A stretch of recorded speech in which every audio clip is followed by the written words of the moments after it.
What up, everyone? This is Mr. Lord, Dr. Professor, Dark Joker, here with another edition of Traditional Fans with Opinions, where I'll give my reviews for whoever I watched, read, or played today. And who are Traditional Fans with Opinions? That is myself, and that is you, the viewers. With all that being said, on with the reviews. Windbreakers Season 2, Episodes 9 and 10. So, in these two last bit of like the fight against that gang actor Suzuka. So basically, like, so Scissor's gang, like, they're trying to go after Suzuka, then Suzuka tries to like go there, surrender, but no one wants her to surrender because they don't want her to suffer from whatever the heck's going on. And then Sabaki appears and fights Suzaru and convinces him to surrender. And then so basically then Hanji like offers some of them jobs so that they're not basically gravel is like dirt poor. They act as mercs because they're dirt poor. They can't do much else. And Suzuka has escaped that area and became a singer. So basically through Rappa Ichisa arranges for some of them to have jobs. And so that brings peace. But then like what ends up happening is that like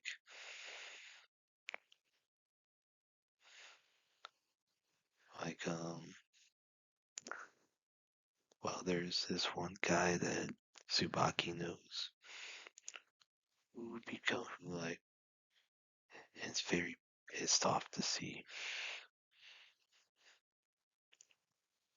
So, like, and the guy, Yamato Endo is the name of the guy. So, basically, like, he's gonna be a very important character later on. And so, yeah, that's how this episode ends. And, this episode's okay. The fight was cool. Didn't like all the Tsubaki stuff, but outside Tsubaki stuff, the rest of it was good.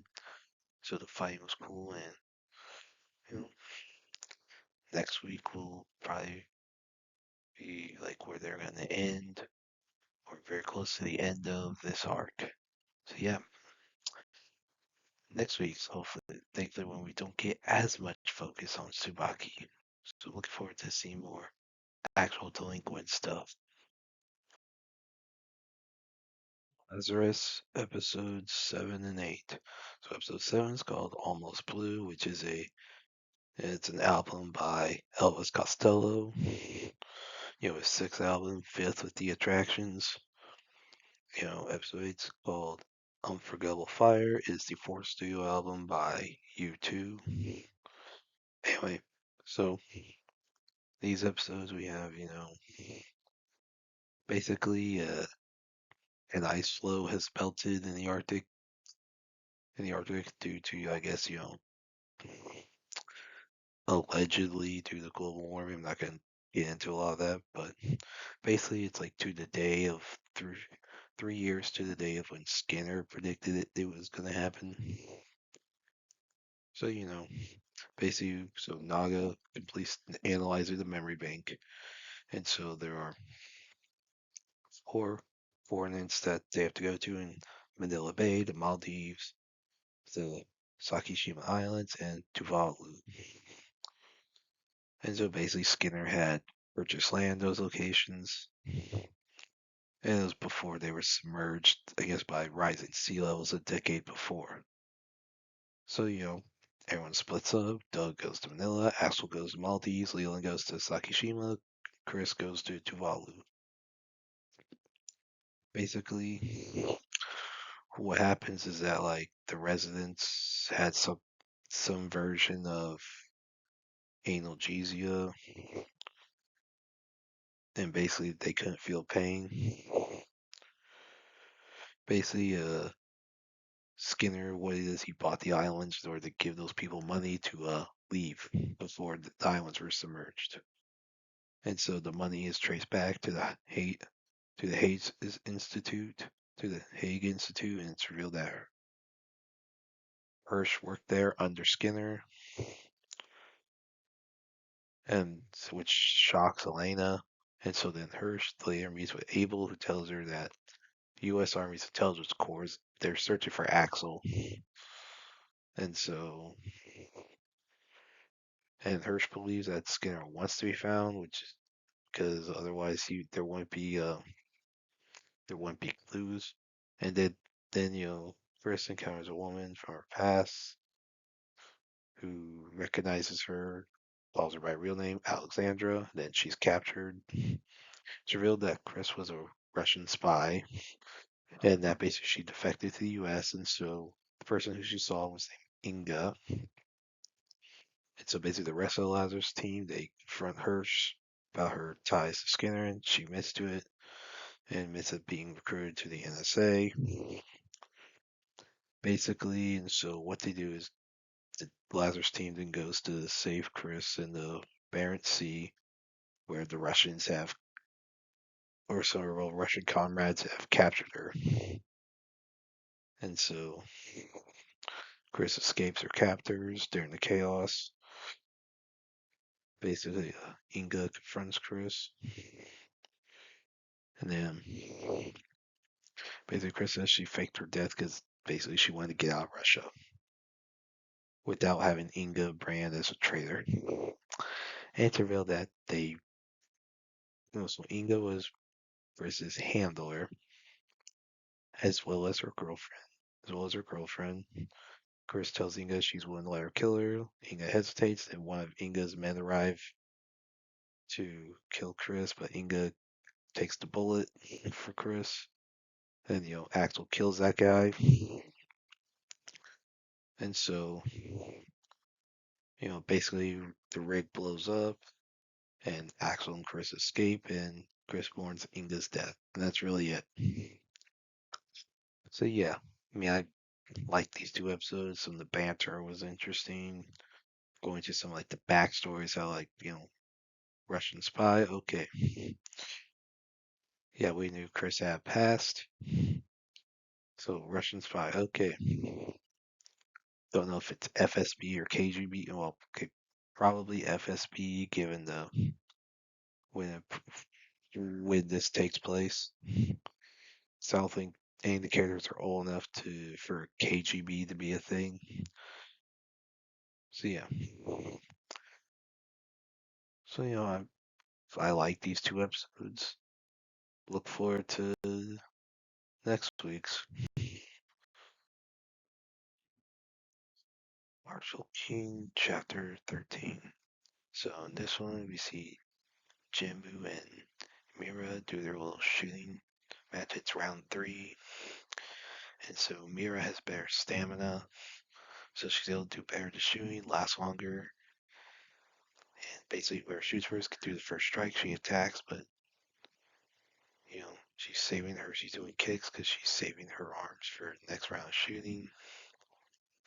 Jimmu, it ends with, with Jimmu who's tired, starts with, he's about to suplex, body slam, Mira. And yeah, so yeah, it was cool seeing the combat, seeing the shooting, seeing Mira actually show off her skills. So yeah, and Jimmu trying to deal with that. So yeah, I really like this chapter. I'm looking forward for the next one. Kaiju number 8, chapter 127.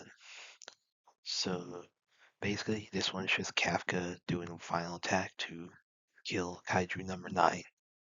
Really, it's a 19-page attack. That's all as you see some people saying some stuff of do it. Yeah. And so everyone's bracing for the final attack, and then Kafka kills Kaiju number 9. That's really it. So yeah, this chapter, I know there are 2 more left, so looks like it's gonna end. The manga's gonna end close to when season two starts. So yeah, that'll be interesting. And means we'll probably finish with another season, like season three, assuming they're gonna split off, unless they're gonna do consecutive cours to do a season two. I don't think so. This close, no, I think those give a break to do season three. So I like this chapter. It's short, sweet, to the point, gives us enough, but next 2 weeks they're gonna close everything out and wrap things up pretty quickly. It looks like. So yeah, look forward to that. Karate Kid Legends. So this one, so Mr. Han, the you know basically Jane Smith's character sensei from the 2010 like Karate Kid movie. Basically, he runs a Wuguan, which is the kung fu school in Beijing. One of his students is his great nephew Li Fong. Li Fong's mother, who is Han's niece, is a doctor.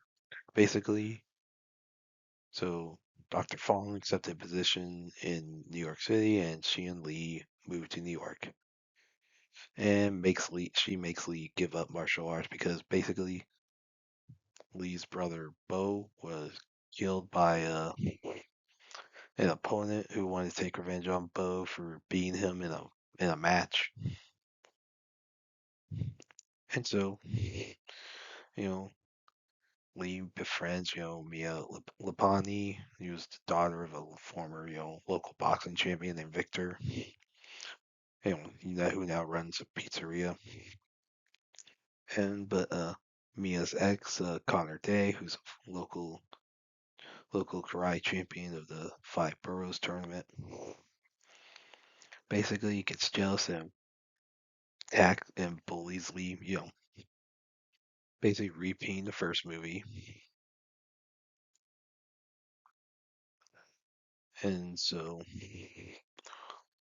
basically, and Lee's not able to beat him in the fight. So, but Lee later sees Victor get attacked by these thugs sent by O'Shea, who is Connor's sensei.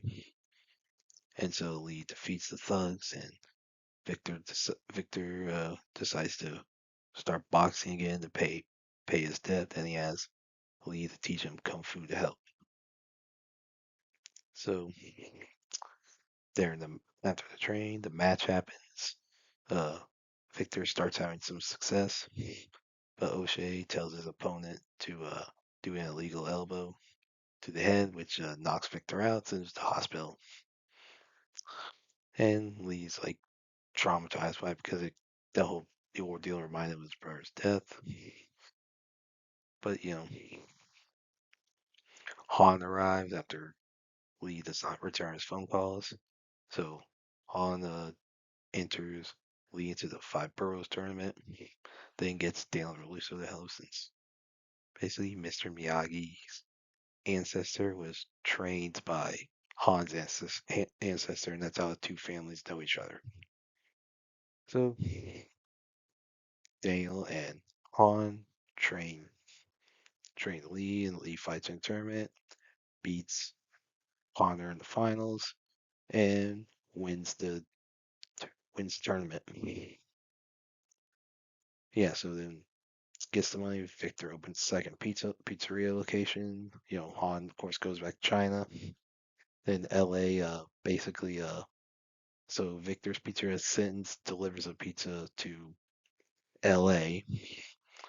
and so Daniel gets it, and then Giant Lawrence is there. Jokes that maybe basically first they argue where Encino, New York is better.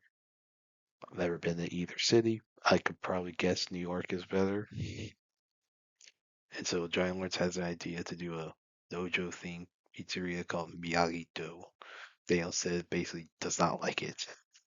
He doesn't want to use Miyagi's name to sell pizza. Even though I think Miyagi probably, I don't know if Miyagi would be that. He'd probably find it humorous, at least. Anyway, but yeah, the pacing in this is terrible. The acting, so Jackie Chan, Ralph Macchio, Johnny Lawrence, they do good job. Those three do a good job. Everyone else's acting is freaking terrible.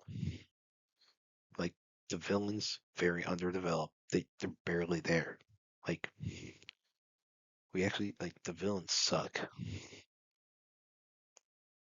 And like why are they using back alley and skyscraper and rooftops as arenas instead of I don't know an actual arena? Like that it must not be a big tournament. So yeah, and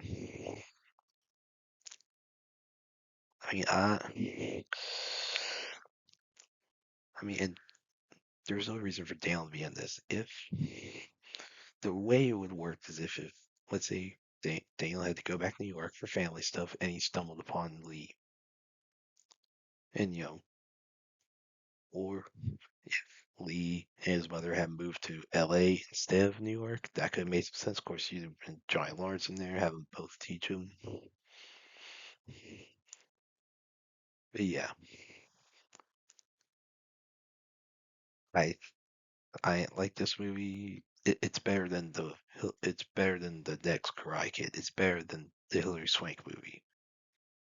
Gosh, that one is terrible. The Hilary Swank movie and the whole two branches, one tree. I'm like, can you shut up with that? We don't need to hear this every 5 seconds.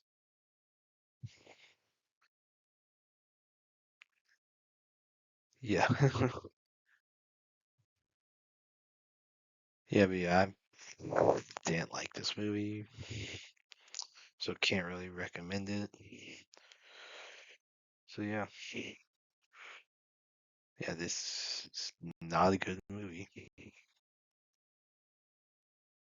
And that's it. Did y'all like the stuff I reviewed? And if you have your own opinions about all that, you can put all that in the comments. Thank you for watching, and like, subscribe, and all that. And look forward to the next video.